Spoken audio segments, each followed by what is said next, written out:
আরও একটা মাছের ভিডিও নিয়ে চলে আসলাম আমি নূপুর। নমস্কার বন্ধুরা, কেমন আছো? আশা নয় বিশ্বাস সবাই ভালো আছো। এই যে রুই মাছ দিয়ে আলু দিয়ে ঝোল রান্না করব। এই রুই মাছটা কেটে নিয়েছি আমি সুন্দর করে। এখন ধুয়ে লবণ হলুদ মাখিয়ে একটু হালকা মরিচের গুঁড়ো দিয়ে একটু ভালো করে মাখিয়ে এটা ভেজে নেব। যে সুন্দর করে মাখাতে হবে, কারণ লবণ আর হলুদটা যেন সব মাছের সারা গায়ে সুন্দর করে লেগে যায়।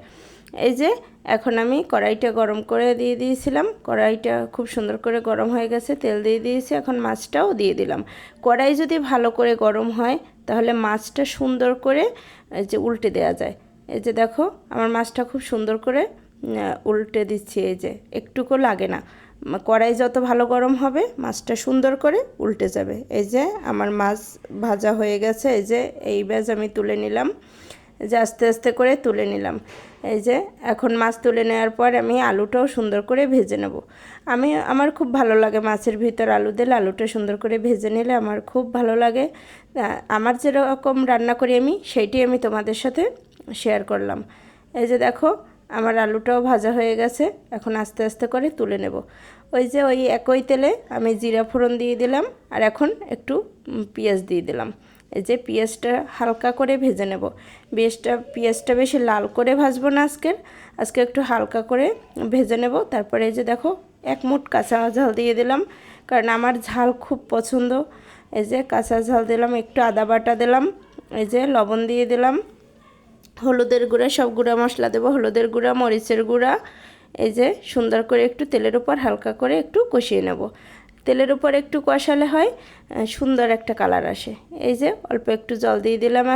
এখন এই মশলাটাকে সুন্দর করে কষাতে হবে, কারণ মশলা যত কষাবে তরকারির স্বাদ তত ভালো হবে। এই যে আমি এখন ভেজে রাখা আলুটাও দিয়ে দিলাম। এখন এর ভিতর আলুটাও সুন্দর করে এই যে ওর সাথে কষিয়ে নেব। আলুটা একটু ভালো করে কষিয়ে নেব, মশলাটাও সাথে কষা হয়ে যাবে আরও। এই যে খেতে দারুণ স্বাদ হয়। এই যে দেখো আমার কিন্তু কষানো হয়ে গেছে, দেখো খুব সুন্দর করে কষানো হয়ে গেছে। এই যে দেখো তেলটা ভেসে উঠছে উপরে। এই যে এখন জল দিয়ে দেব। এই দেখো আমি একটু গরম জল করে রেখেছিলাম, দিয়ে দিলাম। এখন আমি ঝোলটা ফুটে আসা পর্যন্ত অপেক্ষা করব। ঝোল ফুটে উঠেছে, এখন আমি এই যে মাছটা আস্তে করে ঢেলে দিয়ে দিলাম।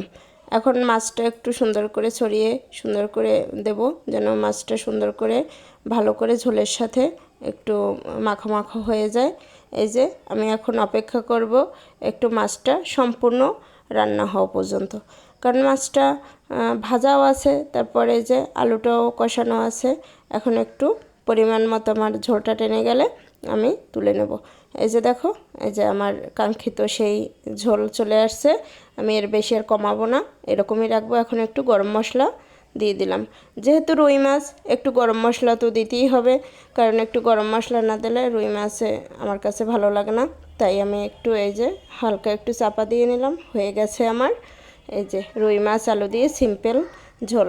সবাই ভালো থাকবে, সুস্থ থাকবে, আমার জন্য আশীর্বাদ করবে।